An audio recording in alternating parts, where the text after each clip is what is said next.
unyuk.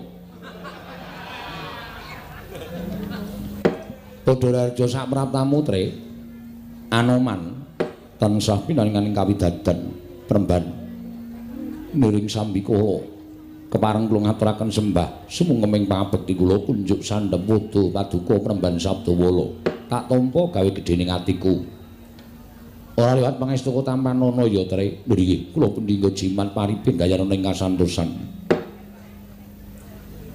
Candreku Raden Antasena slamet tekamu pangestune simbah slamet tekaku ning pertapan Kembang Sore kene Mbah ora nemlawan sewiji apa kepareng aku ngaturake sembah sungkemku katur ngersaning simbah Sabdawala tak tampa ndadekake bombong penggali wong tuwa apa to sababe dene aku nyaketake sowaning Cantrik Anoman karo Cantrik Antasena merga pirang-pirang cantrik ping sing padha swita marang Begawan Sabdawala kuwi sing tak sawang katon menjila mung cantrik loro ya kuwi Anoman karo Antasena. Lah ana ing kene tuwuh tandha pitakon sakjroning atiku. Coba to. Aku kuwi pendhita gunung. Papanku ning pagunungan adoh ratu cerak watu. Monggo upama ditaker babakan ngelmu, tak kira ngelmune Sabdawala kuwi ora bakal bisa imbang yen to ditanding karo ngelmune Anoman. Kanyata Anoman kuwi wis madheg pendhita. Wis puluhan taun wis dadi pendhita ana ing Pertapan Kendali Sada ning kok ndadak swita marang pendhita gunung kaya Sabdawala iki. Senggana kula wonten dawuh. Aku ora duwe ngelmu ingkang migunani tumraping uripmu. Ngelmuku ming ngelmu cethek. Ngelmuku ming ngelmu apa anane tegese ngelmune wong gunung, pendhita saka gunung. Apa to sebabe kok nganti akeh cantrik sing padha swita iki janjane ming kepengin do ngerteni piye to caraku nggo iso gawe kertas iso dadi dhuwit. Kuwi jane ming do tak apusi. Ning gandeng kabeh do swita karo aku ya tak tampa. Lah saiki aku tak takon karo kowe, jane lek mung sik tok golek iki apa to, Man? Nek ngelmu kasatriyan, ngelmu Aji Jaya Kawijayan to sing balung ulet ing kulit, aku cetha ora duwe. Ngelmu babakan kawruh werda, aku mesti ya ming sithik ling ngerteni ngelmu kawruh werda. Lan tiping panggraita, keclaping cipta, aku ya kurang. Monggo kowe wis dadi pendhita pirang puluh taun. Lah saiki aku tak takon karo kowe sing tok golek iki apa? Nyuwun pangapunten Mremban. Lebet lan cetheke ngelmu satunggiling Brahmana menika mboten katandha wonten pundi lenggahipun Brahmana menika kala wau. Najan paduka menika lenggah wonten ing Paredèn. Panjenengan menika lenggah wonten ing padusunan, kula nuwun sewu. Netepi dhateng tetembunganipun para sepuh ing sami nyebataken wonten tetembungan Giri Lusi jalma tan kena kinira.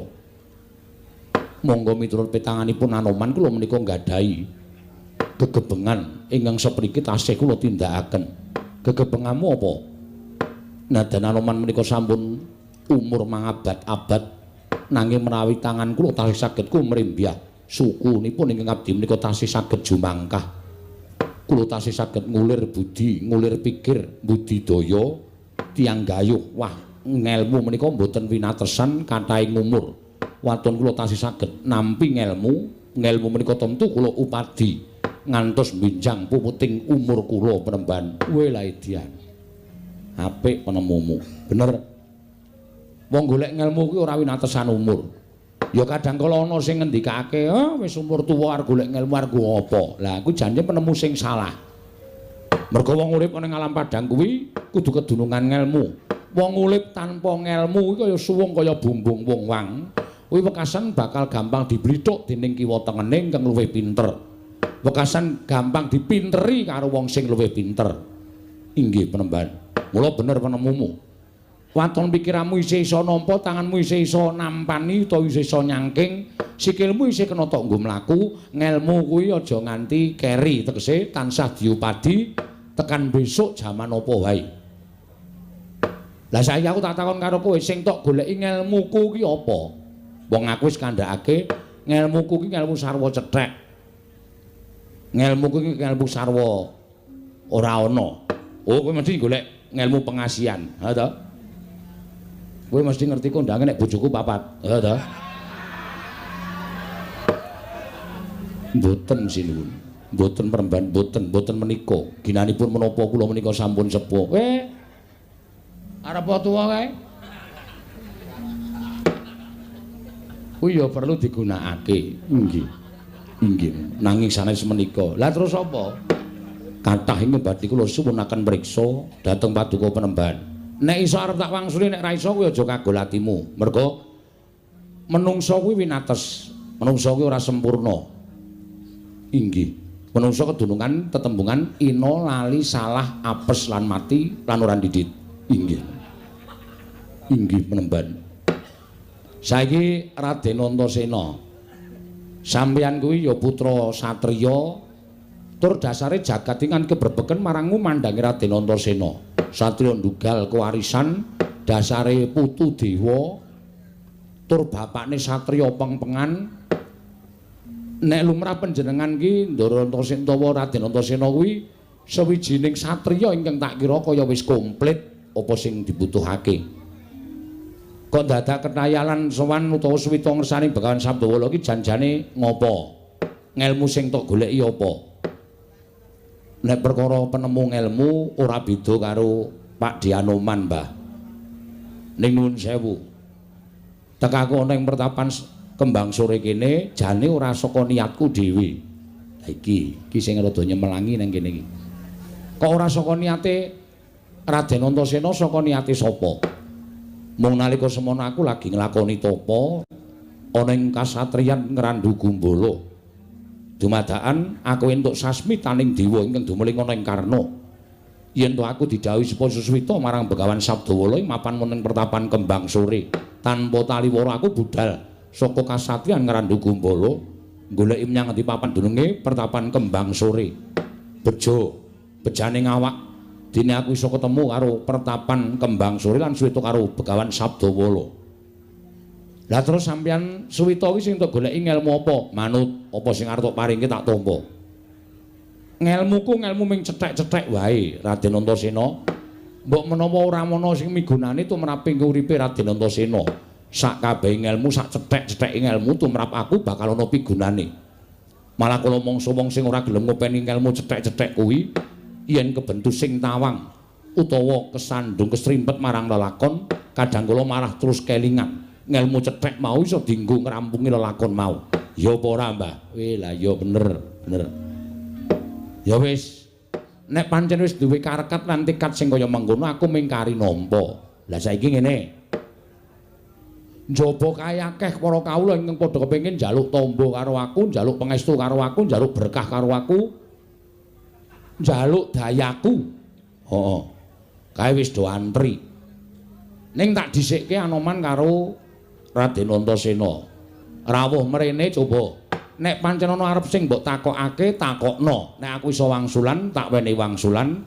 Ning nek ora njaluk pangapura, tak keparengake matur mbaka siji. Menawa dipun parengaken kula ora dicaket anggen kula sowan. Entuk bebas. Slow wae ora apa-apa. Nggih. Slow menika menapa? Pelan-pelan maju alon-alon. Inggih ngestakaken dawuh kene. Raden Antasena rada maju, Anoman ya rada maju. Ning iki aja nganti nelek sak nggon-nggon lho Anoman. Inggih. Mergane kowe iki kethek. Engko nek omong karo nelek iki karpet. Inggih ngestakaken dawuh. Bareng badhe kula majeng ing kula Mabiyantara. Maju Anoman. Kula menika namung badhe nyuwun mriksa. Karep takon napa? Penemban menika priksa. Bilih gesang kula menika sampun mataun-taun mangabad-abad laminipun wiwit kula nderekaken Sang Marteng jagat Prabu Rama Wijaya. Ngantos dumugi sak mangke sampun gantos jaman. Inggih menika jamanipun para Pandhawa miwah para Kurawa. Tanganipun sampun boten sekedhik malih. Sampun pinten abad anggen kula gesang wonten ing Madyapada. Penemban kula menika sampun kewowoken, kula menika sampun kewaregen nyawang dhateng tingkah lampahipun titah utawi sesaminipun menungsa ingkang sami gesang wonten ing alam padhang. Kula menika sampun kewowoken nedha dhateng gempalaning jagat legiasining kawontenan. Mila estunipun ingkang kula jangka pendak dinten menika rawuhipun Sang Hyang Yama Dipati supados sakmangke anjabel dhateng sukmanipun ing abdipun Anoman. Peremban nanging dumugi sepriki lah kok manah kula menika dereng wonten tandha-tandha kula menika badhe wangsul dhateng ngarsanipun Hyang Mahanasa. Badan kula tasih ketingal seger. Lajeng kula menika manggenipun badhe gesang menika dumugi benjang menapa lan pejah kula menika benjang menapa Penemban. Weh lah apik kuwi. Apik kowe iki jane takon ning arep njlomprongke aku. Liripun kados pundi kula badhe njlomprongaken panjenengan. Neng sing tak takoni iki malaikat wangun. Patiku sok kapan? Ngene ya, Man. Iki aku nek ora ngati-ati lek wangsulan aku diarani pendhita utawa aku diarani sawijining brahmana sing panguwasaku kaya panguwasaning Gusti. Mula aku mung titahe. Kekuatanku winates, kabisanku ya winates. Wong aku iki ya mung menungsa. Pitakonmu ki nek ditampa agal kuwi jane malah pamecut yen tono pendhita ingkang lali marang jejere terus ngandhakake ngene. Lah entek-entekane terus disebut pendhita sing kaya ngembari panguwasaning sing akarya jagat. Mula lek ku arep pangsulan alon-alon ndak kleru. Inggih. Nek nganti lek ku pangsulan kleru engko cantrik-cantrikku do ngrasani, "Oh, Sabdawala kae jebule wonge kaya ngene, Sabdawala kae pendhitane kaya ngene." Mula aku ati-ati. Saiki tak omah-omahi saka wong urip dhisik. Inggih. Nek ora selak karo batine piyai sing lenggah semene iki mesti ana panuwun saka ngersane Gusti paringana yuswa panjang, paringana sehat, paringana langgeng lek urip ning alam padang. Kene ora selak karo batine lho. Inggih. Mula wong ki kepingine duwe umur dawa. Wong ki kepingine duwe umur dawa, ana wong tuwa sing padha ndongake karo wong mugi-mugi pinaringan wilujeng, pinaringan saras, pinaringan sehat, saged sumerep dhateng putra wayah. Kuwi merga kepengin umur dawa. Inggih. Lara goleke dokter. Disuntik men mari, men waras. Nek upama ora duwe kaya, njaluk tulung tanggane kon ngeroki. Men waras. Supaya apa? Umure dawa. Inggih. Ning saiki tak walik, kowe iki aneh. Anehipun kados pundi? Kowe iki dadi makhluk utawa titahing Gusti sing pinaringan yuswa panjang kok malah gresula pengin mati. Kuwi lho. Anehe ning kono kuwi. Man, wonten dawuh. Bayi lahir plethek saka guwa garba kuwi wis ditulis kodrate karo sing ngakarya jagat eneng bathuke nek iso disawang lho. Inggih. Bocah iki sok dadi bocah rekoso, bocah iki sok dadi bocah mulya, bocah iki sok dadi bocah sing kepenak, bocah iki sok dadi bocah sing ora kepenak. Kuwi kabeh wis kinudrat marang panguwasaning Gusti. Mula wong urip ana ing alam padang iki anane ming nampa. Aja pisan-pisan gresula. Nek kowe pisan-pisan gresula upama kowe lagi ngrekoso dhisik utawa lagi ngrekoso sedhela, ngrekoso genep sesasi wis duh Gusti kok kados mekaten kawontenan kula. Kuwi gresula, tegese kowe ora iso nampa peparinging Gusti sing Mahanasa. Mula akeh ulah agama sing ngandhakake nek kowe dong kepenak syukura. Ning nek kowe dong ora kepenak matur nuwun dene tasih dipun paringi berkah ngrekaos. Kuwi angel. Inggih. Angel kuwi ora ana sing do iso nglakoni. Racak-racake menungsa kuwi mulya sithik kowe ndase atos. Iki racak-racake. Lho iki apa anane lho, aku ngomong apa anane? Mulya sithik, duwe dhuwit sithik. Wah, apa-apa arep dituku. Apa-apa arep digenteni. Mongko ngucap syukur wae ora tau. Kuwi biasane ngono kuwi. Ning nek ngrekoso sithik, walah le sujud, Man. Ya Allah. Nganti mbrebes mili. Ning nek kepenak lali kuwi watake menungsa. Inggih. Kula pitung-pitung leres. Lah iya, mulane aku omong apa anane. Dadi nek kowe diparingi umur dawa kuwi matur nuwun. Matur nuwun karo sing gawe jagat. Tegese kowe isih dipercaya urip ana ing alam padang. Ngono. Matur nuwun, aja pisan-pisan kowe terus ngarah. Aduh aku wis kesuwen urip matiku sok kapan lho. Terus sing tok takoni aku. Aku mau mula ngandhake nek iki nek ora ngati-ati iso njlomprongke aku. Terus sing tok takoni aku ora mulat karo kahanan. Ora tak petung, ora tok gelar, ora tak gulung. Dumene ngarepe cantrik pirang-pirang aku terus kumawasa kaya wong ngerti kaya wong pono. Mumpung didelokke cantrik pirang-pirang. Man, matimu dina iki, wanci iki kanthi cara ngene. Terus aku tak takon. Terus aku iki anggepe punakane sing gawe urip apa piye? Kok aku ki prunane sing gawe urip apa piye kok ngerti matimu ki? Wong mati uripe manungsa gumantung karo sing gawe jagat. Ngono.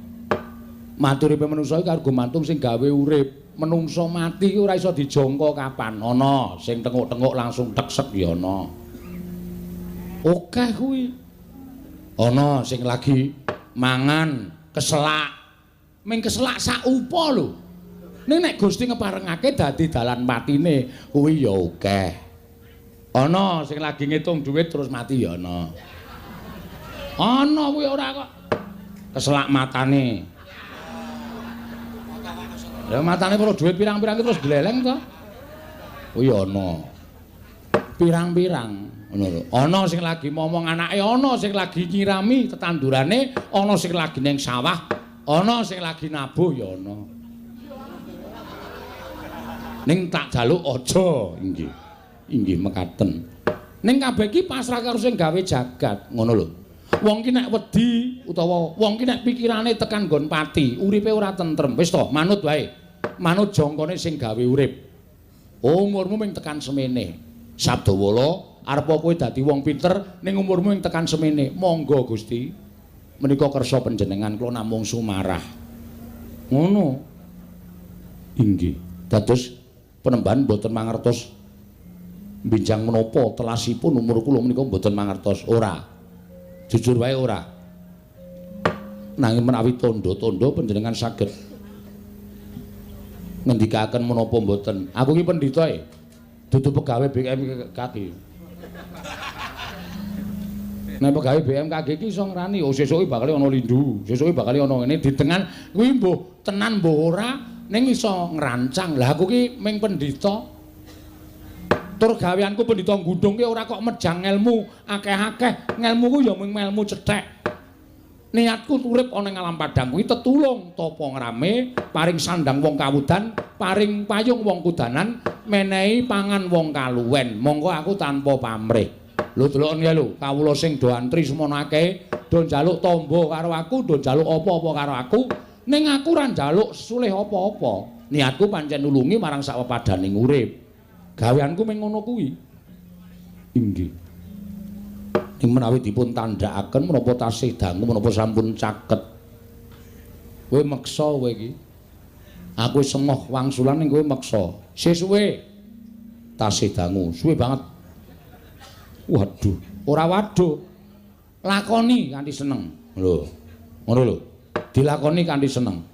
Nek kowe ora gelem nglakoni uripmu kanthi seneng, tegese kowe ora percaya karo Gusti sing maringi urip karo kowe. Dosa gedhe kowe. Aku wis kandha to bungah susah bejo cilaka sugih miskin lakoni. Kanthi seneng, ora usah dadak ngresula. Gusti kuwi adil kok, Man. Inggih. Kowe dadi wong mlarat upamane diparingi rejeki sarwa sithik, ning apa-apa kecukupan merga kowe syukur ngersaning Gusti. Lho, kebutuhanmu ora akeh. Kebutuhanmu ya dipaske karo Gusti le paring rejeki karo kowe. Wis kuwi titenono. Arep akeh bandane, akeh bayare, akeh duwite, ning pengeluaran juga akeh. Kuwi wis pasti ngono kuwi.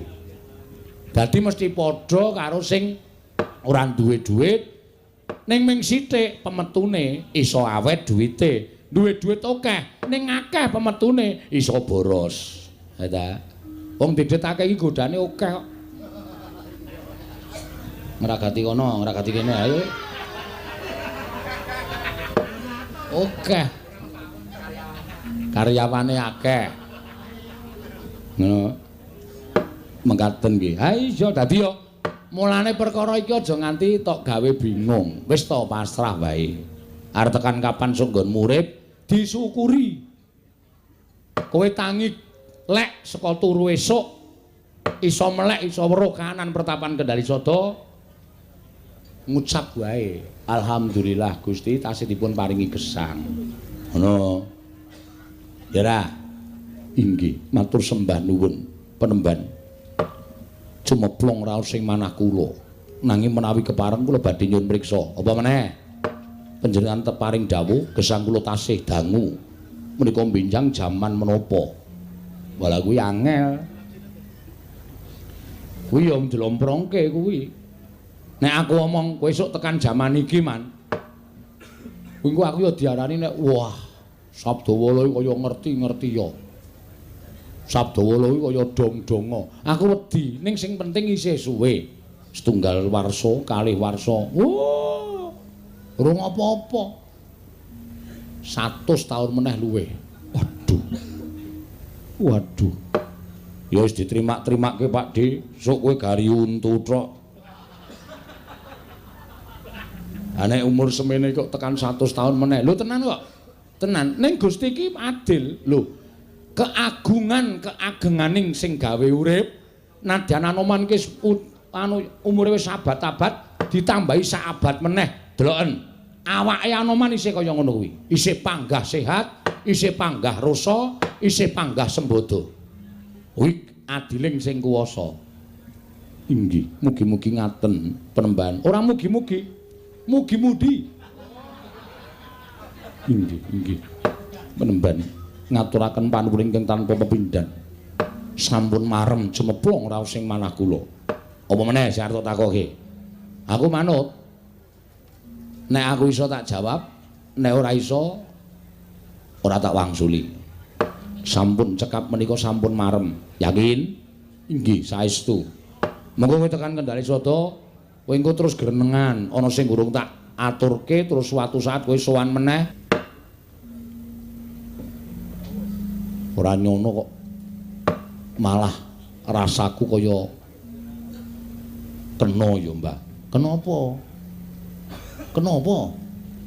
kena ngendikane Simbah ki mau kok njur aku malah iso ngrasake ngendikane Simbah sing sak tenane lah iya mula apa-apa ki nek disampaikan dengan santai itu akan menjadi sebuah eksperimen yang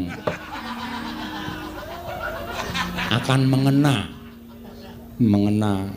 di tempatnya itu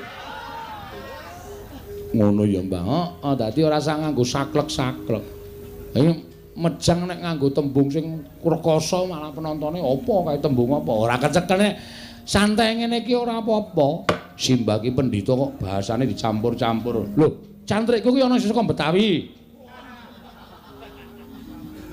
ana sing saka Lumpang Lampung Lampung ana sing saka ngendi-endi dadi aku kudu iso basa pirang-pirang nek ana sing takon karo aku nganggo basa Melayu aku nek ora mlaku ora ketututan omongane kok malah kaya ngono nah iki ngene gandeng wis sawetara nggone padha jagongan Raden Antasena karo Anoman kowe tak omongi ning ngrasa dadak ngarani aku ki wong sing seneng bedhek iki dilongkas ana daya lho menapa inggih lho apa iya Pak tenan daya iki mau jane niate mrene arep suwita arep dadi cantrik ning ketoke daya iki wong getapan wong gampang nesu mengko nek weruh papanku sing sarwa kaya ngene iki terus weruh wujudanku sing kaya ngene iki mesti dhek ora percaya nek aku pendhita ampuh wis to deloken sinten kinten sapa Mbah kira-kira kowe ora usah melu ngerti kowe tengok nang mburi kono Raden Antasena nang mburi kono kae kolahku wis wiwit kosong iki cantrik kewajibane ngabekti karo pendhita aku ngabekti Mbah timbani yo ngestake dawuh kebak kudu kebak nek luber keke nggo ember yo ngestake dawuh lah menawi kula kaparingan pakaryan menapa man kayu-kayu kae ya wis arep entek ora munyuk to inggih menek wit kayu sing garing-garing dipoteli dipikul go munggah ning pertapan oh inggih ngestaken dawuh kono do menyang sigra-sigra yen permana ganca sigra ngraken awang sesangka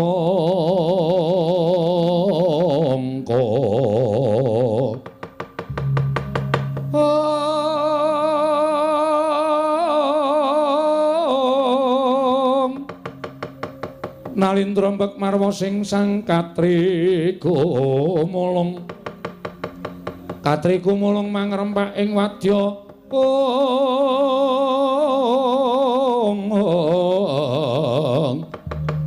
kurta kurore kagiri-giri ro nanggono magawe gelari rawang-wang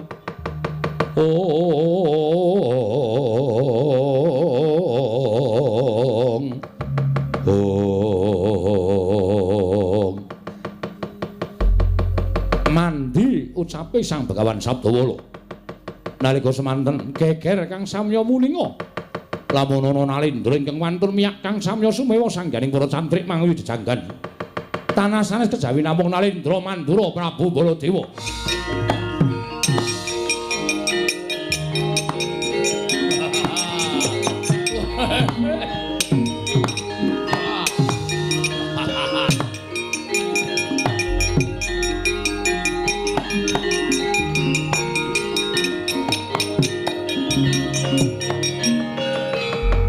Sri Baladewa Narpati Dwinares Wara Kresna kalangkung tresnanira marang Dyabanon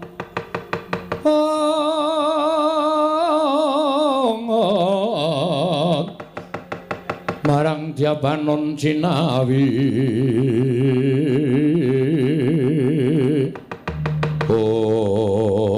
maladal Pragoto wonten dawuh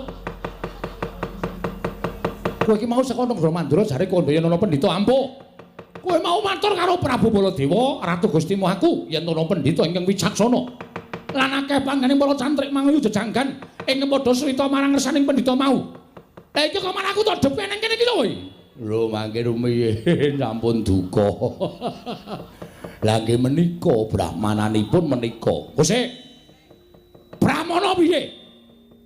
Iketewe luwuk kaya ngono. Iki ora pangling iki.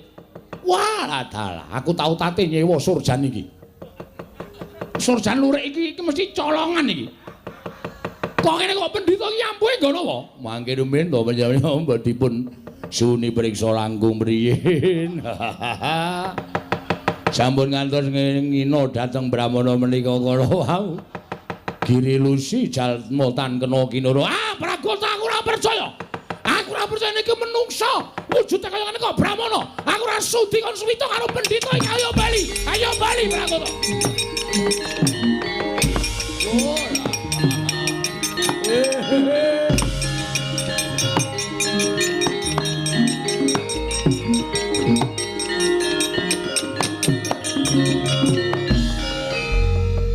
Ngandel ora.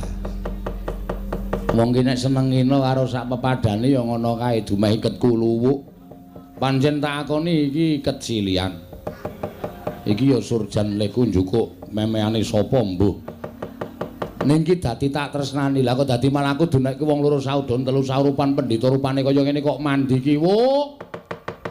Muga-muga mandya ucape Sabdawala Prabu Baladewa. Kaya aja kongas, kaya aja gembelo. Sampeyan aja rumangsa dadi Nalindra terus ngidak-idak derajate pendhita kaya aku. Tak suwunke ngersaning sing gawe jagat muga-muga mandya ucape Sabdawala. Bingung ra tekan ngomah kowe.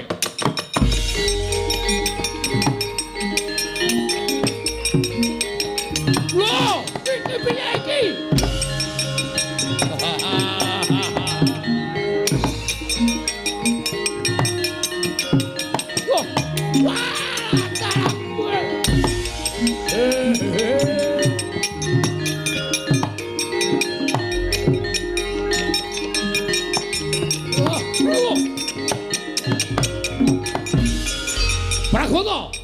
Pragoto wonten dawuh. Lah sampean niku wis kesel diceluk-celuk. Iki piye Pragoto? Aku ora iso metu saka pertapan iki piye? Mlayu rono tak kira papan utawa dalan sing bali marang negara Mandura. Lah kok ngerti-ngerti jedul pesrabaan mlayu rono kok jedul kene. Ketemu wong iki kok bola-bali. Lah niku Nuwun sewu panjenengan mesti pun diwalik peningale. Mboten ngertos margi kundur. Wah, setan parupane jajalanat. Iblis sanat. Lah ing atase wujudane kaya ngene kok iso malik paningale Baladewa kok aku nganti ora ngerti dalan bali marang negara Mandura. Nuwun sewu to, Den. Mbok sareh. Sareh piye? Panjenengan menika teng omahe wong kok bongok-bongok kaya kernet. Nganggo sopan to. Niki niku elek-elek kula niku sing di omah. Ngoten. Aku sampean bengak-bengok. Kowe sapa kowe? Pandhita Kembang Sore Begawan Sabdawala. Sabdawala. Nggih. Sampean sinten Prabu Baladewa? Mandel ora. Ngerti kali sampean. Ngerti karo aku karo bolak-balik kowe matur sinuwun Prabu Mandura, sinuwun Baladewa. Dheweke wis ngrungokke karo omonganmu, dheweke wis ngerti karo aku, wis ora jeneng mokal. Lah sik kon bedhek sapa? Bojomu apa? Erawati. Dewi Erawati saka negara Mandaraka. Sampeyan niku ratu sing ora wani rabi akeh. Kalah kalih slamet tangga kula niku.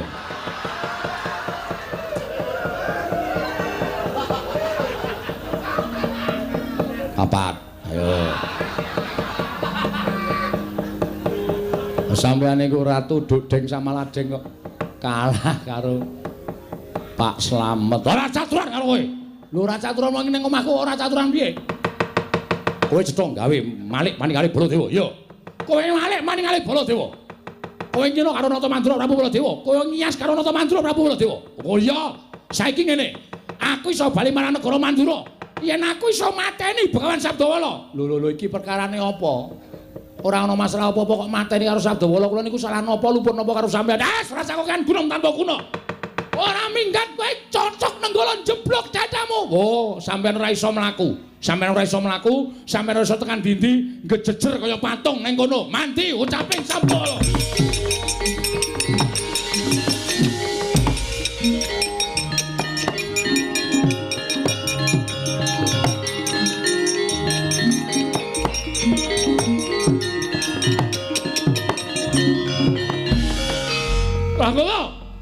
Pragoto wonten dawuh. Iki aku napa iki? Iki aku napa?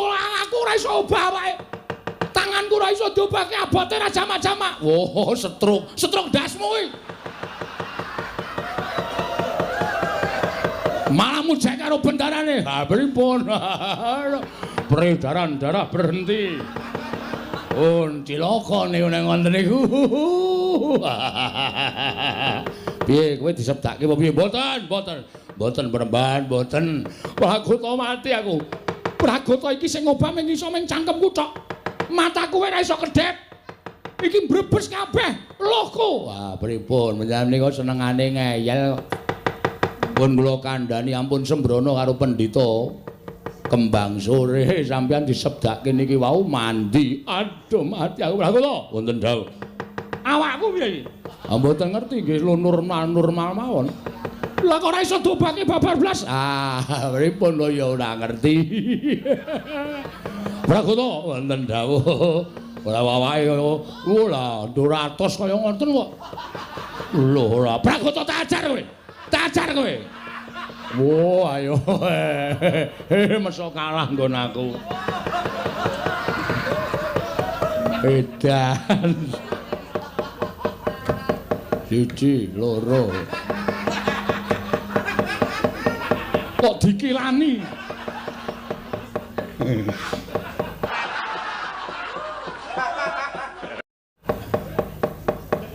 Piye? Pragoto mati aku. Pun saniki ngeten mawon sampean mboten sah nesu, mboten sah bengok-bengok. Ning nyuwun ngapura karo Begawan Sabdawala. Ora sudi. Nek ora sudi sampean kaku ngenten iki terus. Napa sampean kundur teng Mandura kula junjung? Lah mboten wangun to. Mengke selak sumebar dumugi pundi papan Prabu Baladewa stroke. Lah cilaka to. Aku ki ora apa-apa. Lah ki nyatane ra iso obang ora apa-apa piye. Ha iki ana Ratu Mandura kok. Kena stroke ya iki. Pragoto nek aku iso obah tak tapuki cangkemmu. Mujak-mujak iki Ratu Gustine, mboten mujak-mujak kene nyatane. Lah aku kudu piye? Nyuwun ngapura. Njaluk ngapura karo sapa? Begawan Sabdawala, ora sudi. Arep aku kabeh kene iki ora arep sudi njaluk ngapura. Wis nengke wae Pragota. Wis ben yo do ditinggal wae. Tinggal lunga wae rasa dadak ditambani. Ora wedi. Ora wedi piye to? Pertapanku iki demite akeh banget. Ana sing demit wedok wuda. Wah medene. Nek sam nganti diparani terus diganggu. Waduh. Mbok aku wae. Oh, piye? Pripun? Aduh, mati aku. Mati aku Pragota piye? Pun sampean niku mangendika. Penemban kula nyuwun pangapura. Aku kon muni ngono. Nggih, mengke tak diwaluyake ditambani. Nek mboten ngono sampean mboten ajeng ditambani mbok yakin. Penemban. Ha, ngoten. Alus. Penemban. Aku njaluk ngapura. Apa ana umume wong njaluk ngapura kok ngoko? Basa. Basa. Ayo basa. Wah tutuk kowe. Basa niku Penemban kula nyuwun pangapura. Nyatane ya digdaya tenan kok. Pun nggih pun ngendika. Aku ora sudi kon basa. Pun to mboten sangae. Niki sampean manut kalih kula mawon. Nek mboten manut kalih kula, malah cilaka sampean. Pun nggih manut kalih kula. Yo. Penemban. Apa Prabu Baladewa? Kula nyuwun pangapunten Penemban. Njaluk ngapura. Inggih. Statusmu apa nang kene? Murid. Murid. Kaku terus lho, tenan. Kaku niku nek ana sing nggo nglemeske ora apa-apa. Nek kaku terus ayo apa. Kaya nggawa genter. Waduh. Wah, mboten sahuane tenan wonten mawon. Penemban, kula nyuwun pangapunten. Statuse Prabu Baladewa ning Pertapan Kembang Sore, kula siswanipun Penemban. Kula muridipun Penemban. Lahir batin, lahir batos. Nek tak tambani sampean ora mblenjani, mboten badhe mblenjani. Nek ora mblenjani tak suwun ngersaning Gusti Prabu Baladewa puliya kaya wingi uni.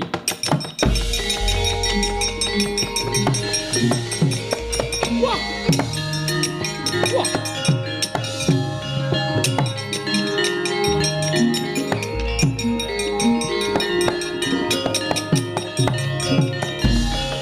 Wah, setan manusmaning jajalanat. Wah, dapure kaya ngene kok. Pintere ra jamak-jamak iso gawe awakku kaku. Iso nambani karo aku. Wah, edan Pragota mulut oreme ora saka bolduser to. Ora wangun babar blas. Waduh, cilaka iki. Nyuwun ngapunten lho Penemban matahipun kados mekaten. Prabu Baladewa. Apa? Lho, kok wis apa? Lho. Lah aku kon piye? Sampeyan mau sumpah apa? Dadi siswane Sabdawala. Ya, aku dadi siswamu ora apa-apa. Njaluk ngapura karo aku wis tak tambani. Iya, mergo sampeyan wis tau janji, wis ngucap janji bakal dadi siswaku. Iya. Kok saiki ngoko ngono terus piye? Ora ndek tata krama. Lho, aku ki ratu. Arep ratu aku ki pendhita, sampeyan dadi muridku. Ora kena murid karo guru kok. Sak penake dhewe. Wah, ya dibedake. Aja dipadha. Ora iso kudu padha karo kancane ndak marai kemeren. Ora apik. Wis, ora gelem basa. Basa. Kula turi basa. Niku lho sing tratapan kok malah kula niki pripun. Ora gelem basa, tak sebdake lempoke. Basa. Inggih. Wah, edan. Wah, mak tratap aku. Sawise basa apa pantes? Murid kok ngadeg kaya karo kancane malang kerik. Ayo ora malang kerik, sing tata krama. Niki niku ora utah malang kerik. Sampeyan niku nek ngonten niku kula niku sing tratapan niku andhari ngayale ra jamak-jamak ora. Terus apa pantes? nek guru karo murid kok ngejejer padha-padha adu arep kaya wong perang. Lungguh ngisor. Wah, Pragoto iki kok dadi kaya ngene kanane piye? Pun lenggah ngandhap mawon. Nawi to. Lenggah ngandhap mawon. Lenggah ngandhap mawon. Pragoto ki menungso ra tataran ratu Gustine dicandak dibopong dimbruke. Sampe nek ngeyel kula malah ngrekoso. Ngapurancang. Wah, kok syarate akeh men. Lah ngonten malah. Sampeyan niku nek sowan teng mriki niku nemeke nek entuk ngelmu-ngelmu sing migunani malah becik, kedadiane malah apik ngoten. Inggih, Penemban. Wis tenan. Inggih, saestu tak tampa oleh Muswita. Ning saiki ora wancine aku medhar ngelmu, ora wancine aku mejang kelawan siswa-siswaku.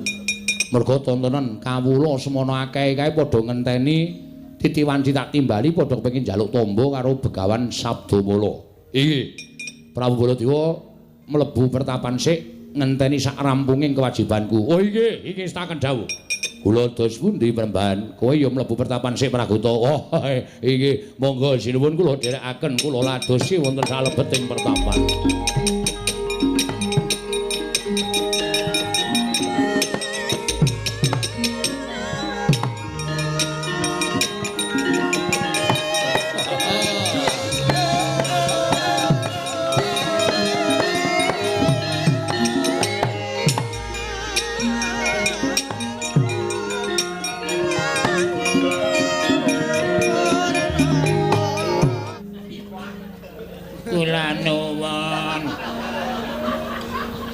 Masuk.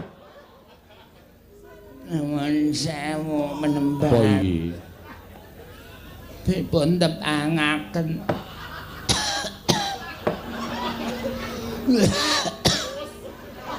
Sabar, sabar.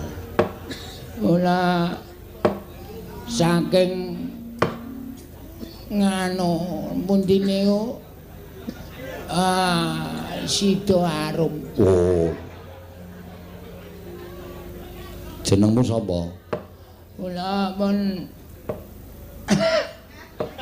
Kartorejo. Oh, Kartorejo. Nggih. Wah, watukmu iki lho. Mila kula mriki menika janjanipun ajeng nyuwun tamba. Tombo. Watuk. Ayo.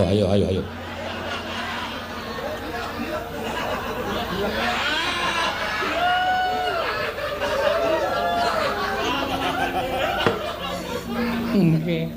Wis pirang sasi lewat to? Mun 3 taun. Ora tok tambake. Mun sowan Pak Dokter nggih mboten mantun. Ya pundi-pundi alternatif nggih pun kula puruki mboten mantun. Pijet pembuluh darah. Mboten mantun, pun kula ombeni obat kuat nggih mboten mantun. Lah wong watuk hubungane karo obat kuat. Kajenge nek pas perlu niku mboten watuk.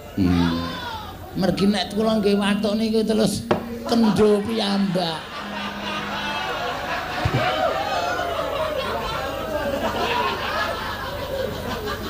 Ngomong duwe wis jeruk ora? Kadang kene tangga. Ya ora apa-apa. Njaluk. Nggih. Terus Aku kuwi mung karo kecap.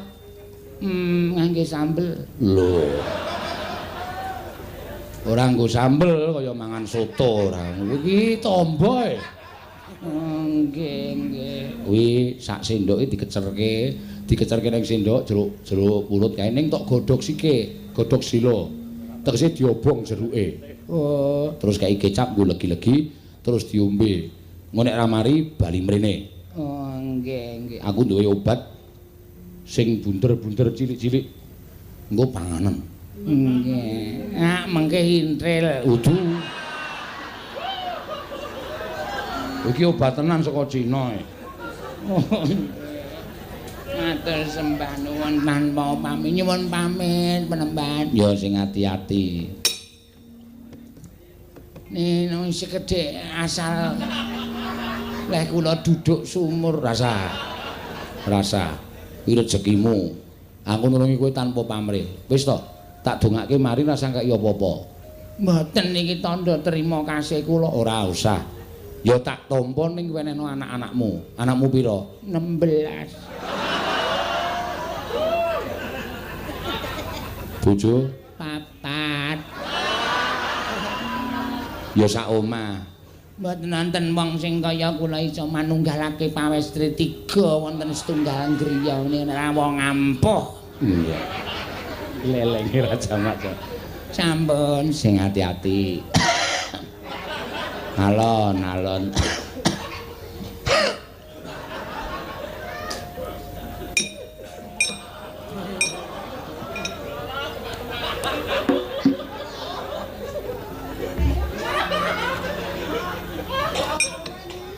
Mesakake. Kena apa? Dipun cepangaken. Kula pun solopok. Solopok? Nggih.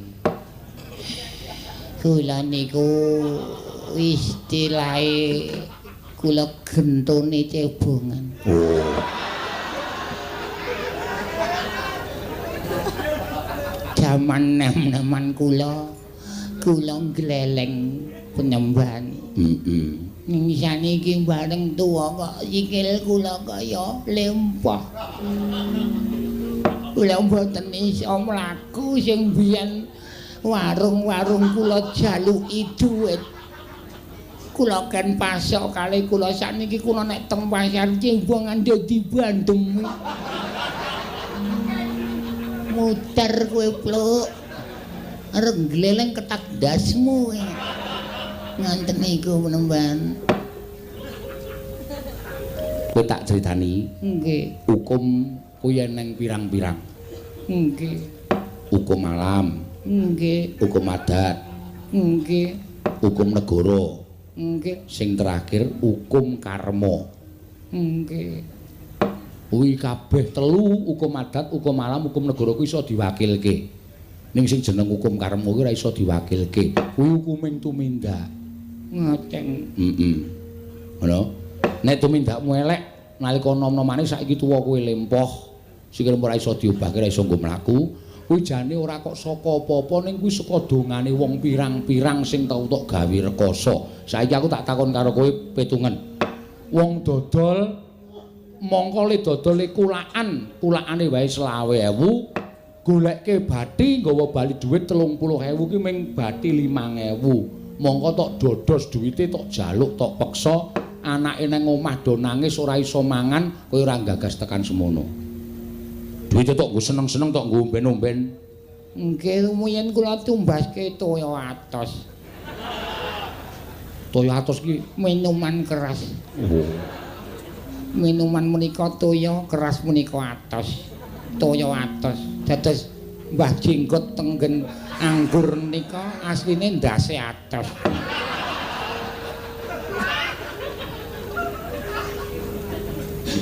Oh. Nyuwun ngapura karo sing gawe urip. Nggih. Nek kuwi duwe kaya aja tok nggo. Terus Sing tok jaluki warung-warung kuwi isih buka to. persih Balekke mbok sithik. Kalau disuwunke ngapura. Tok wenehi dhuwit tok balekke karo kowe.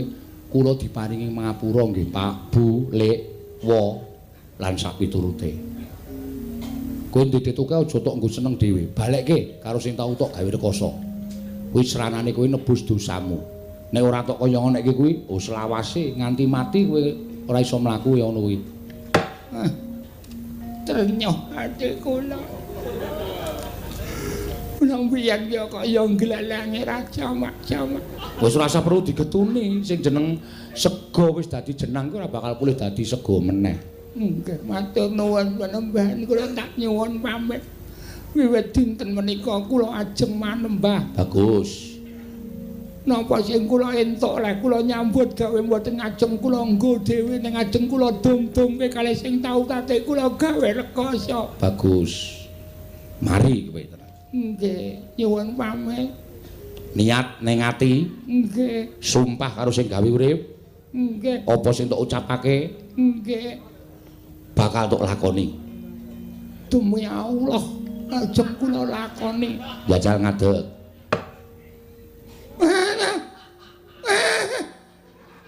Menunggan. Piye? Sikil kula saged kangge ngadeg. Syukur, kuwi ora saka aku lho, lantaraning sing gawe urip. Matur sembah. Lho, Mbak. Iki kok nggih ngadeg ngono, Mbak? Ayo kuwi bejamu, kuwi bonus. Aten nuwun. Mun nanten pinten-pinten taun kula mboten srawung kalih bojo kula.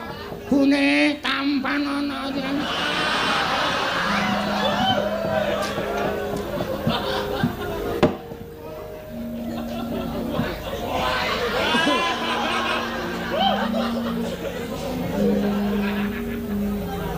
Kula nuwun penben. Monggo. Kok kayane kaya iki kok kaya seniman. Nggih. Kula pengrawit. Oh. Dapukane Kula wiraswara.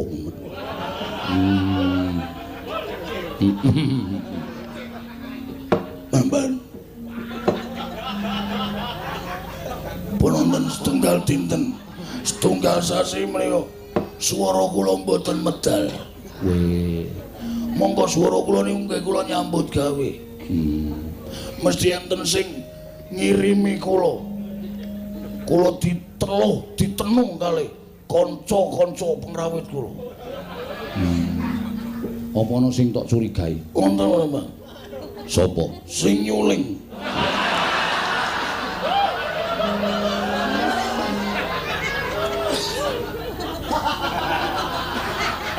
Aja sok suudon karo kancane dhewe. Ning ketok banget, Pak.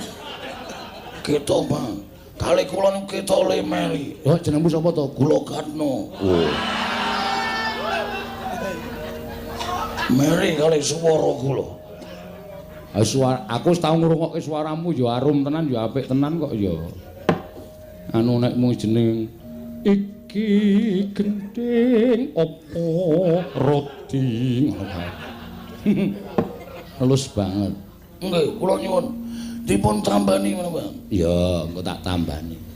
Ning aja sok sudon karo kancane dhewe, durung karuan. Ya.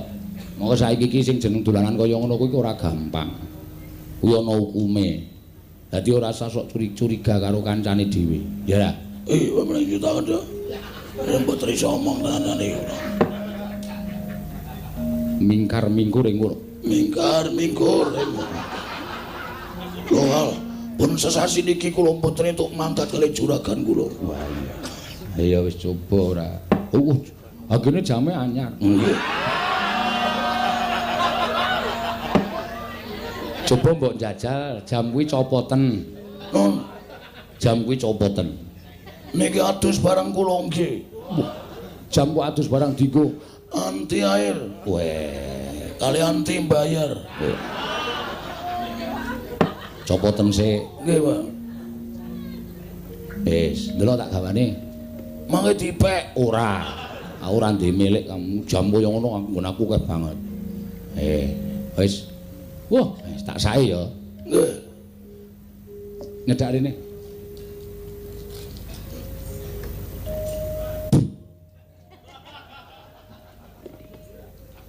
Katno, kula wonten dawuh penembang.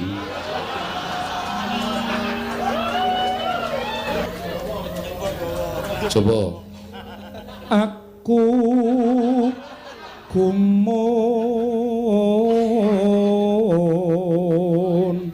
Piye? Matur nuwun Panjenengan. Kowe. Kok bali serak meneh? Ning nek nggih nyuwara mboten, Mas. Saya bali kana. Matur nuwun, Mas. Benjang teng kula caosi bawal, ora doyan aku. Iwak ritok ngono kok. Jame penemban. Jame iki sing marai. Oh, nggih. Wis tak sae. Engko tak larunge ning segara. Nggih.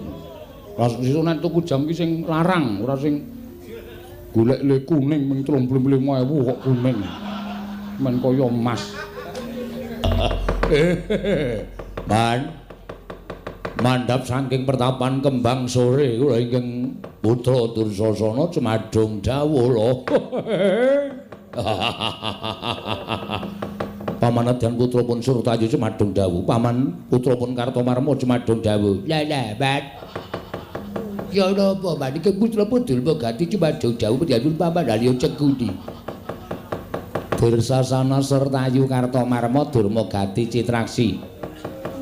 Kirke cantrike Sabdawala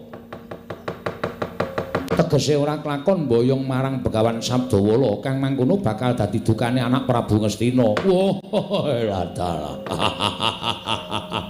Pandhita gunung nangnung, pandhita saka gunung.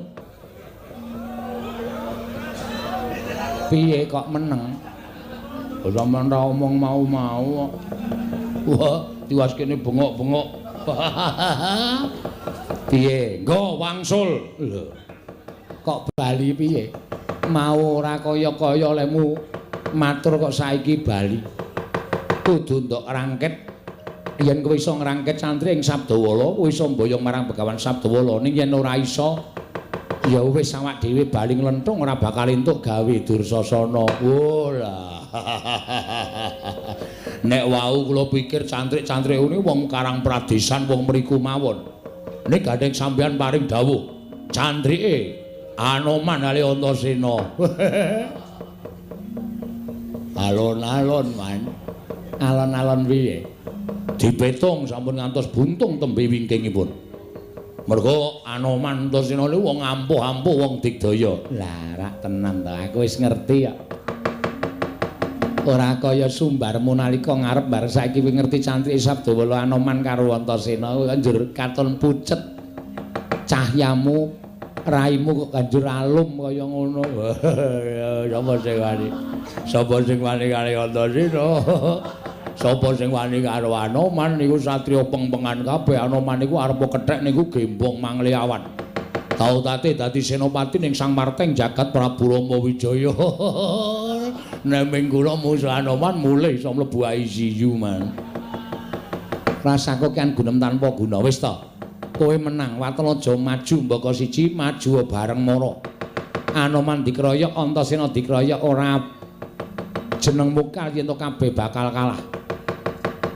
Ora bakal kelakon ing antase wong 100 kok kalah karo wong loro. Maju bareng aja maju mbaka ijen. Oh nggih.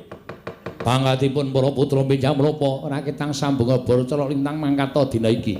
Surtayu budal nggih ngestaken dawuh. Kartomarma budal nggih ngestaken dawuh. Citraksi budal. Apa? Niki sandawa. Nun nggih ngestaken dawuh. Nun niki sandawa. Ya. Durmagati budal. Nun jauh man kula izin. Lah ngapa? Kula kok kaya ajeng macuk angin nggih, Man. Masuk angin kok ketara iki cara ngendi? Awake gleges-gleges. Ilung mampet. Mlipat nggo nyawang napa-napa teng klebyul, Man. Nek roh dhuwit cetha. Kuwi ora masuk angin. Yen tok niati arep mundur mangkat aja kaya bocah cilik nggih. Ora pangling Surtayi. Anoman dasar para nyata. Dampyak-dampyak laku ning Parasata Kurawa bener ngendikaning Begawan Sabdawala. Yen to Begawan Durna ora bakal wani delangap-delangap ucape. Kemewat kaya ngregem jimat, kaya wani ndilat Wesi Abang ana ngersaning Sang Begawan Sabdawala. Cetha yen to nggawa Parasata Kurawa. Ayo seminggir. Pertapan Kembang Suri bakal tak bumi angus. Kowe iso tekan pertapan Kembang Suri lamun iso nyempal ku andane Anoman. Piye? Iso nyempal ku andane Anoman. Babu. Wanggem mbok sepelekke Surtayi. Ayo majur jangkah. Tak untapake marang kayiwanganing Bathara Yamadipati. Lena pangindamu tak nggo gatheng sirahmu kowe Surtayi.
Sok betul jebol dadamu ora.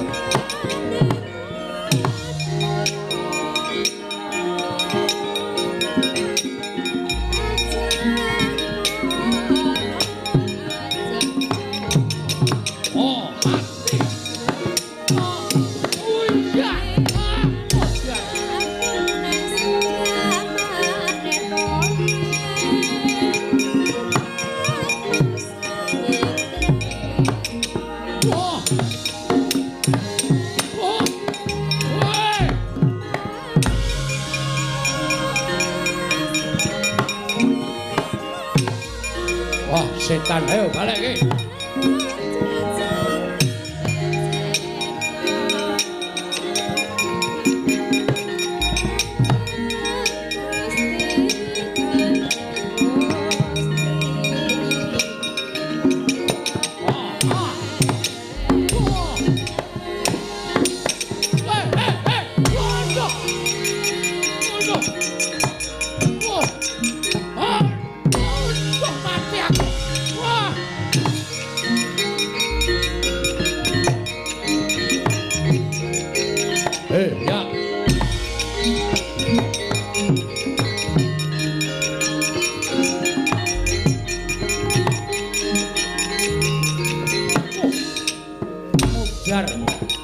Iblis lanang ketek tuwa ora mutar-mutar.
Padake lah iso ngalahke munyuk aku. Munyuk kalah karo kilik. Kowe nek nggo golek dhuwit nunggangi kilik. Jenenge ledek munyuk. Ayo mlene Anoman. Ora kaya bocah cilik. Mungsumu aku.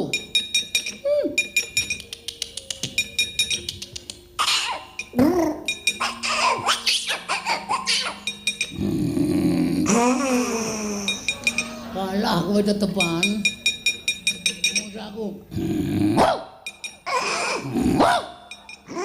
Au. Tetep kalah.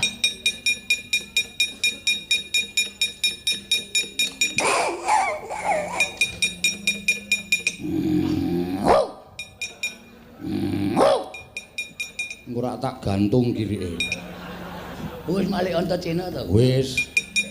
Tak kira Iji Anoman awake beda. Si Anoman yen diwulu aku ora kok. Kok cukul kok? Ora. Ya anane ngene iki. Ngopo Pak Dik? Kembang cole tak obong. Lho, kok njur awur-awuran. Kembang sore iki eneng sing duwe. Ya ki Begawan Sabdawala, ora sak penake dhewe tak obong. Nek arep ngobong karo Kembang Sore aku ora trima. Sebabe Aku cantrik Kembang Sore. Kena kowe ngobong Kembang Sore. Ngalahno Antasena. kudu ngalake kowe. Ya wis lah sida. Piye to iki kok ora sida iki piye? Pak D iki satriya lho. Pak D iki satriyaning praja, satriyaning praja Ngastina. Nek nganti maju ketemu karo musuh ora sida gelut ki nek cara aku isin. Ayo kurang yo. Aku kalah karo kowe. Lho aja kalah sik. Kalah aku. Yakin aku ngaku kalah. Ora isin apa kowe? Isin ngopo? Delok wong semene kok nganti ngaku kalah. Ora wirang. Lah. Ora isin. Lah. Icin dienggo melem ilang. Apa? Icin dienggo melem ilang. Anggere mlipate melem icin iki lah bakal ono. Ya saora-orane gelut yo. Saubengan rong hubungan. Aku lan dicangu. Gelut ra sanggo sangu nggo kekendelan. Oke. Nek ora celu-celu ning ngantem. Ya. Kecuali kok antemamu bantel, pan aku tak antem pican modal tenan aku. Ya. Lah celu-celu. Ya. Ngerti aku Pak Demu. Ya. Yo. Udus kowe. Ora nggo gamelan. Lah cah do kecel ketoke. Oh iya. Ngene iki wucu. Awas. Us. Nanti iki Neng kene. ora entuk nyilem. Oh iya. Ora entuk ambles bumi, ora ambles bumi aku lek ngantem. Oh iya, iya. Awas. Hop. Lho kok banter? Oh coli-coli lali ya. Coli-coli kebacut. Ola nipo kowe? Akarepmu? Nipo. Oh iya. Men ketok aku lodo menangan. Oh iya. Jandak cilai set jegluke lemah. Iya gajah laine.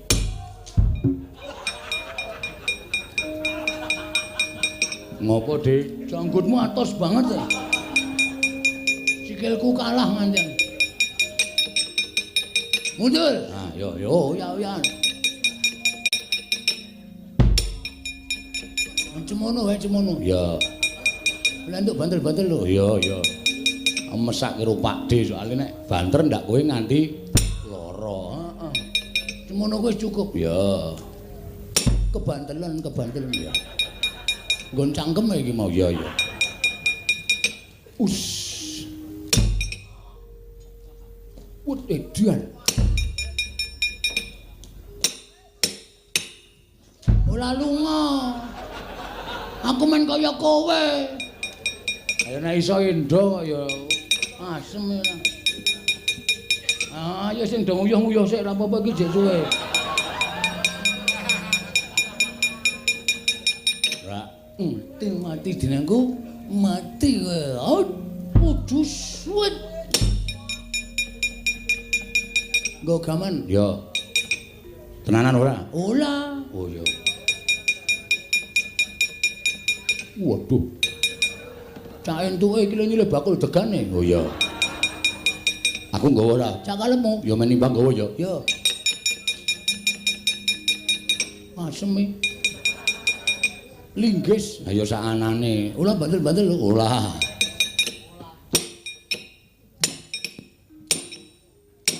Wah, lame iki. Heeh. Sik. Hop. Wis kalah kok hubub. Aku cendek gaman nek. Oh iya. Cukup. Aming graji kok. Wah. Kiai Celkel. Apa? Kiai Celkel.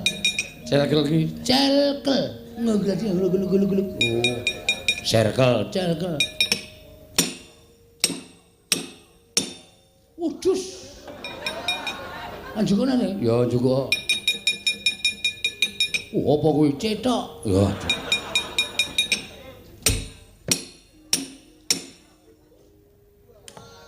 Anjukane. Lho. Apa kuwi candal? Sandal kok nggo pusaka. Iki lentuk nang candalan. Mawa cahya. Waduh.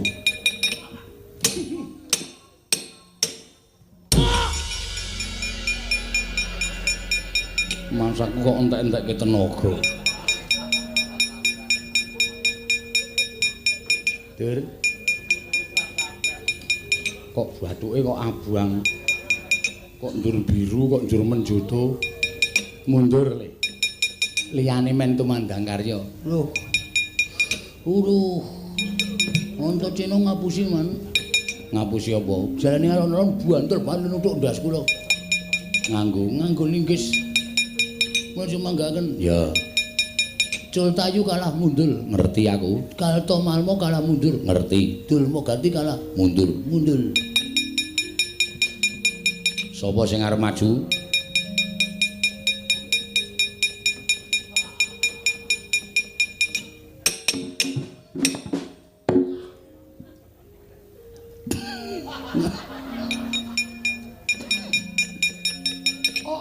Ora cengenges sama. Ora sapenake dhewe sampean geguyu kali kula. Arep maju po? Mumung suwe. Anoman kalih karo Antasena. Anoman Antasena. Nenek Kartomarma Surtayu dudur-dudurma ganti do mundur ning Citraksi aja digawe enteng. Arep maju. Kukulan terus mbela ajare tenan.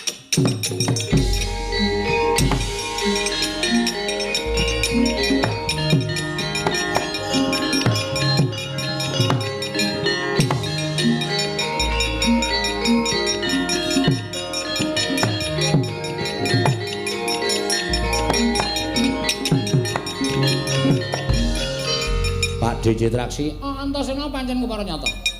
melayu banter banget. Nggo goleki cantrike Sabdawala. Aku cantrik Sabdawala. Kowe cantrike Sabdawala. Dasar para nyata. Mama. Mati jeneng aku Edan. Pantemamu ora sepiro wae. Piye? Pantemamu ora sepiro. Ora nglakon titi njong akhirat aja dutang Raden Arya Cicak.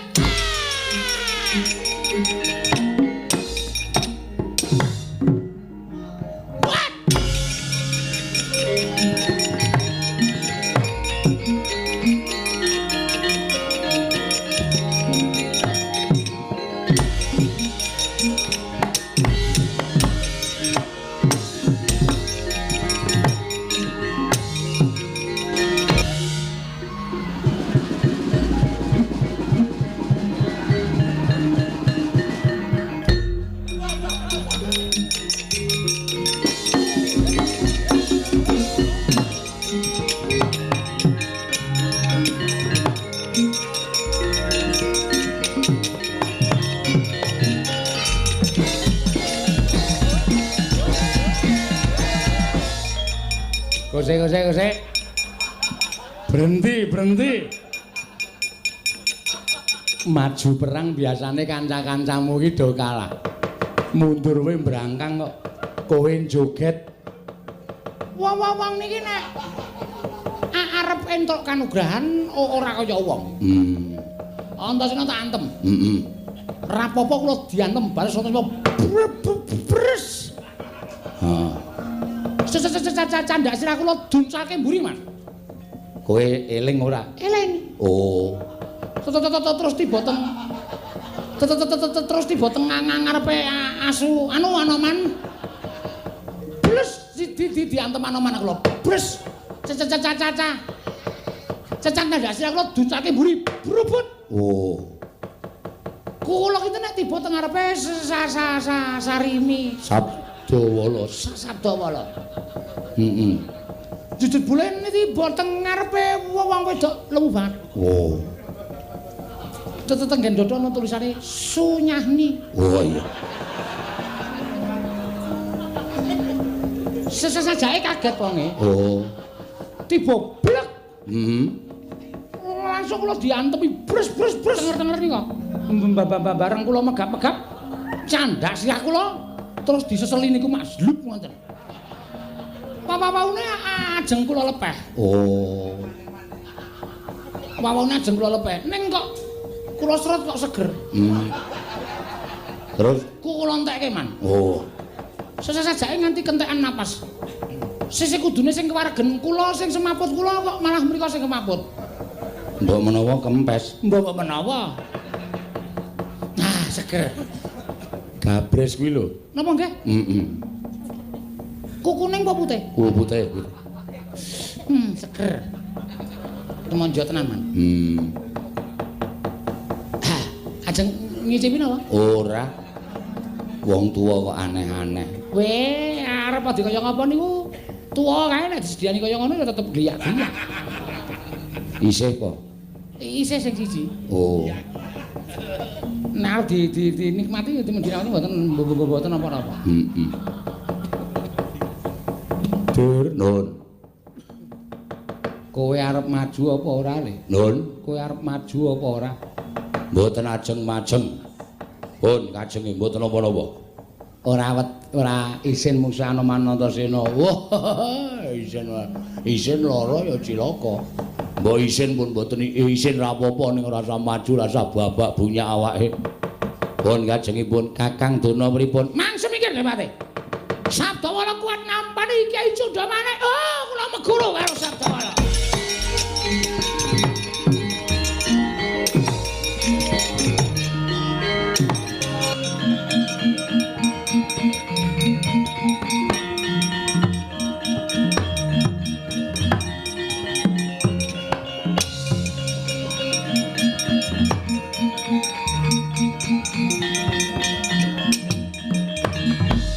Pandyabala Pandhawa mbiyok gumulung mangung siring sata kula kambah nggesra katite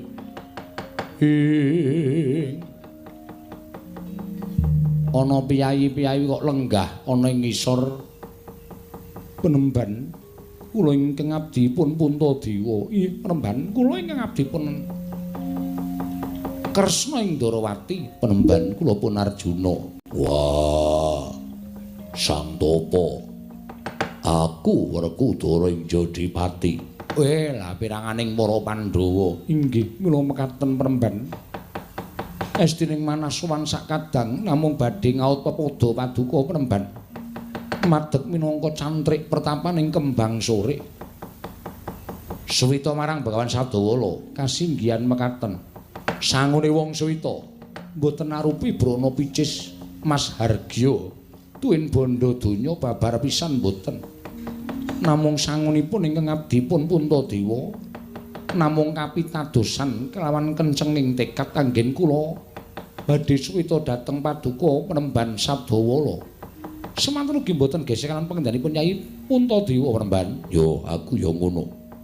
Nadyan mbok dawuh munggah gunung jegur segara yen sing dawuh bapa guru aku bakal ngestokake. Semantun ugi kula Penemban kula ugi mboten badhe selak tertentu ngestu padha paduka bapa guru kula. Jagat Dewa Bathara ya jagat pangestu ngara. Terus nek wis tak tampa sinuwun Darma Kusuma Prabu Kresna Raden Werkudara. Raden Arjuna bakal nggayuh apa? Penemban mugi keparenga paduka waloka bilih paduka minangka dados lantaran tumedhak ing wahyu. Mugi keparenga paduka sakmangke amaringaken wahyu menika dhateng para Pandhawa Penemban menika ngancas gegayuhanipun ingkang wayahipun Darma Kusuma Penemban.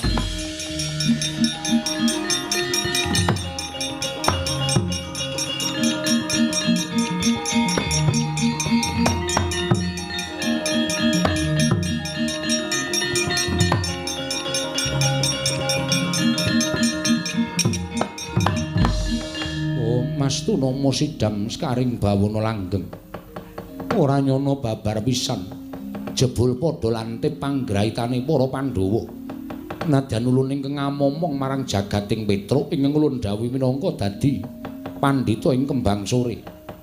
Nanging Pandhawa prapta ana ing pertapan tumuli wis wanuh sarta wis weruh marang lenggahing ulun nggone momong lan jagate Petruk.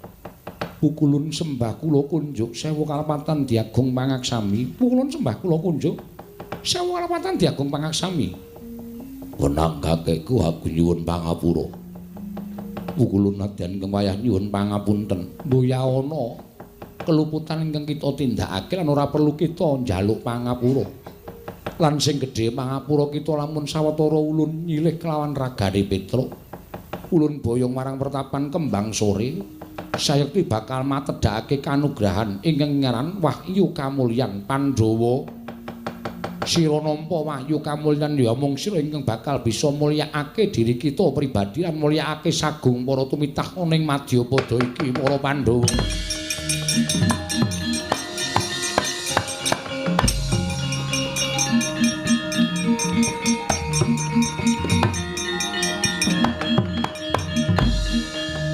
Ngaturaken panuwun ingkang tanpa pepindhan pukulun.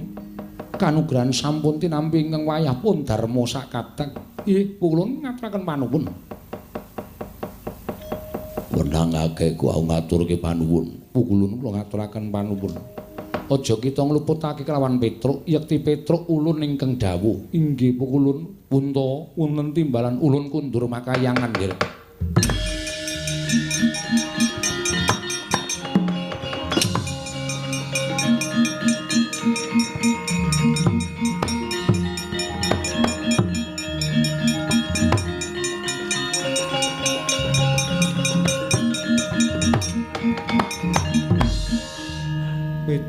Petruk ing atase mung abdi dadi lantaran tumedhak ing kanugrahan Petruk aku ngaturake panuwun sami-sami.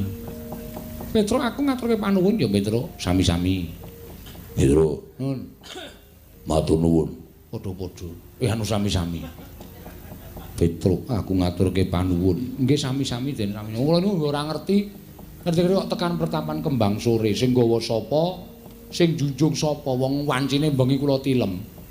Lah kok bareng kula tangi niku wis nyandang cara dukun.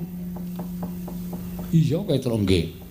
Napa sing kula cekel niku iso dadi kasunyatan. Kula pengin dhuwit niku nyekel kertas iso dadi dhuwit. Lah mengono kuwi bagya wae iso. Ha niku ora nggo ngapusi bojone. Sampeyan ya tepung karo bagya barang. Ya wis ben ora apa-apa Petruk nggih. Lah banjur Petruk ingkang nderekake para panakawan utawa para Pandhawa mau sapa Petruk. Lah niki Bapak teng pundi? Ana ing kono. Mir. Weh.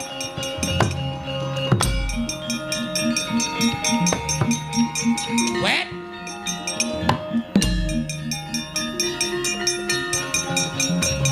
Wudus.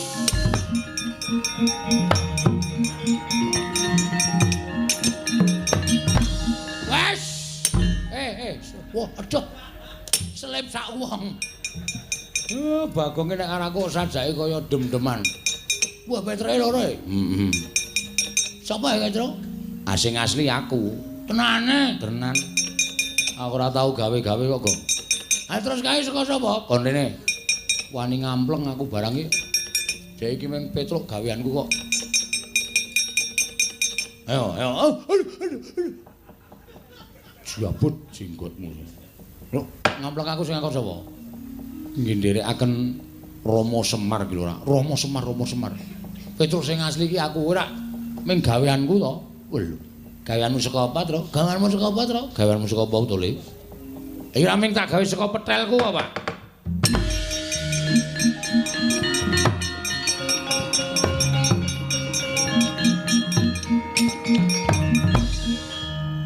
Ndek petele ampun ora jama-jama.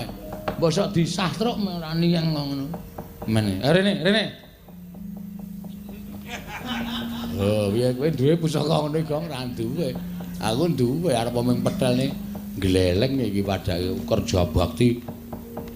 Kancane ling keduk ngaupat lan petel iso cepet aku kok. Ayo mergo kowe iki saking kuwate kok, Tru. Petruk wonten dawuh, "Mundura, bapakmu kon maju." Maju, Pak. Iya. Iki mundur sik. Mundur. Oh iya lali. Aku ora maju ora mundur ki radong e. Enten dawuh. Aku ngaturake panuwun kelawan Panakawan Petruk. Nggih. Dene dina samengko Petruk wis bisa dadi lantaran tumedhak ing kanugrahan. Syukur-syukur. Lho, kok rame banget nang kowe iki.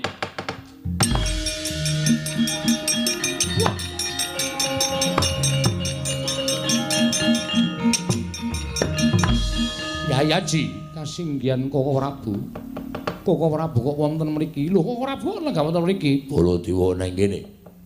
Kula menika suwita kalian Begawan Sabdawa lho. Sabdawala menika sinten? Kula mboten mangertos. Nek pasuryane utawa wujudanipun ini kaya Petruk. Leres menika Petruk. Ingkang dados lantaran tumedhaing kanugrahaning para Pandhawa. Koko Prabu.